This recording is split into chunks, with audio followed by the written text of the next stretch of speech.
मसूरी में इंडिया गठबंधन के सभी सहयोगी दलों ने बैठक का आयोजन किया। वहीं टिहरी संसदीय क्षेत्र से कांग्रेस प्रत्याशी जोत सिंह गुनसोला को विजय बनाए जाने को लेकर रणनीति बनाई गई। इस दौरान सीपीएम के टिहरी संसदीय क्षेत्र के प्रभारी सुरेंद्र सिंह सजवान ने कहा कि आज पूरे देश में वातावरण मोदी सरकार के खिलाफ है। उन्होंने कहा कि मोदी सरकार 400 पार के नारे के साथ आगे चल रही है, परंतु 4 जून को जब चुनाव के परिणाम आएंगे तो वो चौंकाने वाले होंगे, क्योंकि मोदी सरकार 200 सीटें भी पार नहीं कर पाएगी। उन्होंने कहा कि आज देश में अराजकता और हिटलर शाही का माहौल है। जो भी लोग मोदी सरकार के खिलाफ खड़े हो रहे हैं उन पर ईडी और सीबीआई लगाई जा रही है। वहीं देश में भ्रष्टाचार बड़े पैमाने पर व्याप्त है। आज देश में महंगाई ने लोगों की कमर तोड़ दी है। बेरोजगार सड़कों पर घूम रहे हैं, परंतु मोदी सरकार द्वारा किए गए वादे आज तक पूरे नहीं हुए। उन्होंने कहा, ना ही तो आज तक किसी के खाते में 15 लाख रुपए आए हैं और ना ही हर साल 2 करोड़ युवाओं को रोजगार मिला है। उन्होंने कहा कि ऋषिकेश में प्रधानमंत्री नरेंद्र मोदी ने लोगों को धर्म के नाम पर वोट मांगे हैं, जो दुर्भाग्यपूर्ण है। उन्होंने कहा कि भारत देश धर्मनिरपेक्षता की मिसाल है और यहाँ पर हर धर्म के लोग रहते हैं। ऐसे में मोदी सरकार धर्म के नाम पर देश को बांटने की कोशिश कर रही है, जो किसी भी हाल में बर्दाश्त नहीं किया जाएगा। उन्होंने कहा कि आज पूरे देश का माहौल मोदी के खिलाफ है और इस बार देश में इंडिया गठबंधन की सरकार पूर्ण बहुमत से बनेगी और देश को विकास की ओर अग्रसर करेगी। वहीं अन्य सहयोगी दलों के प्रतिनिधियों ने कहा कि टिहरी संसदीय क्षेत्र से जोत सिंह गुनसोला के साथ अन्य 4 संसदीय सीटों में भी इंडिया गठबंधन के प्रत्याशी भारी मतों से जीत रहे हैं। उन्होंने कहा कि टिहरी संसदीय क्षेत्र की प्रत्याशी भाजपा की प्रत्याशी माला राज लक्ष्मी शाह ने कभी जनता की सुध नहीं ली है। इस बार चुनाव राजशाही और प्रजा के बीच है और इस बार राजशाही को धराशायी किया जाएगा।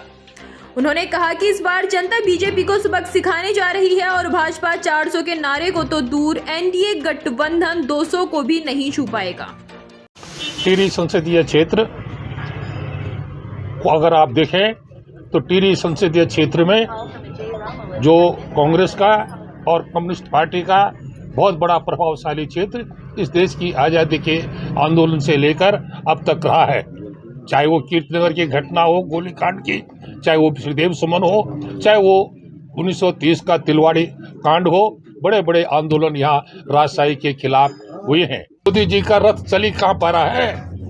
आप ये देखिए कि अलायंस के जो भी जितने भी यहाँ आप देख लीजिए, बिहार में नहीं है, आप वो राजस्थान, उत्तर प्रदेश और मध्य प्रदेश से अलावा आप बताइए कि कहाँ पर हैं। वो तो कहीं पर भी साउथ में नहीं है। वो 400 पार की बात कर रहे हैं, हम कह रहे हैं कि वो 150-200 पार भी नहीं कर पाएंगे। इतना जबरदस्त अलायंस बना हुआ है और उत्साह है लोगों के अंदर इस सरकार के कुशासन को बदलने का। और लोग जानते हैं अच्छी तरह कि ये सरकार अगर दोबारा आ गई तो इस देश के अंदर ही आखिरी चुनाव होगा। इस देश का संविधान, इस देश का सुरक्षा खतरे में है। ये हम लोगों को बताने के लिए जन जन तक पहुंचा रहे हैं। धन्यवाद। कहना चाह रहा हूँ, मोदी जी का जो विजय रथ जो निकला है ना, आज मैंने सुना है कि ऋषिकेश में उन्होंने कार्यक्रम किया है। मैं सिर्फ इतना बोलना चाहता हूँ, यदि भारतीय जनता पार्टी के द्वारा उत्तराखंड में अगर विकास कार्यों की बात के नाम पर अगर ये लोग वोट मांग रहे हैं तो इनको इस हिसाब से भी वोट क्या भारत उत्तराखंड की जनता देगी कि इन्होंने जो अंकिता भंडारी हत्याकांड जो किया, क्या उसको आधार बनाएंगे ये लोग, उनको न्याय मिला। दूसरी बात, क्या इन लोगों ने 2 करोड़ रोजगार देने का जो वादा किया था उसके नाम पर ये लोग वोट मांग सकते हैं क्या उत्तराखंड से। और उत्तराखंड की देवभूमि जो हमारी जहाँ 4 धाम है, केदारनाथ में इन लोगों ने क्या करा, क्यों हमारे सोने की जो अंदर जो हमारी जो मूर्तियां थी, वहां पर जो अंदर शिलापट्टें जो खुदी हुई थी, वहां पर इन लोगों ने ऐसा घोटाला किया कि उसको चांदी में वो पीतल में कन्वर्ट कर दिया।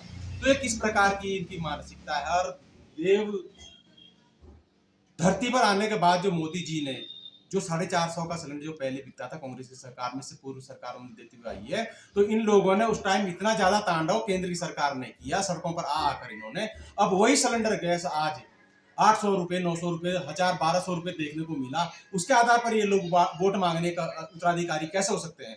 और ये रोजगार भी नहीं दे रहे हैं।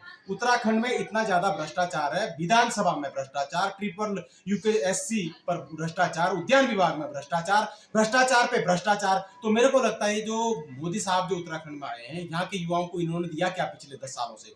2000 झूठी पार्टी है, भ्रष्टाचार जोड़ो पार्टी है, ये 400 पार की बात कर रहे हैं। मुझे लग रहा है उत्तराखंड के नाम पे अगर इन्होंने अगर कोई विकास कार्य किया होता ना, तो मेरे को लगता कि कुछ ना कुछ जनता इनको इनकी झोली में कुछ ना कुछ डाल देती। इन लोगों ने तो इतना ज्यादा भ्रष्टाचार कर रहा है, इतना ज्यादा मतलब इतनी ज्यादा अत्याचार कर रखा है, लोकतंत्र की हत्या कर रहे हैं। उत्तराखंड की देवभूमि में आए हैं इस बार श्री बद्रीनाथ केदारनाथ इतने हमारे जो चारों धाम के जो आदि हमारे जो देवभूमि के जो हमारे रक्षक हैं, जनता जनार्दन वो चाहे हमारे देवी देवता हो, इस प्रकार नाराजी इन्होंने कदम तो रख लिया है उत्तराखंड में, लेकिन हमारे जो प्रभु हैं इनको दंड देने का काम करेगी, जनता भी दंड देने का काम करेगी। और ये भूल जाएंगे 400 पार की तो छोड़, इस बार ये सारी की सारी पार्टी तड़ी पार होगी।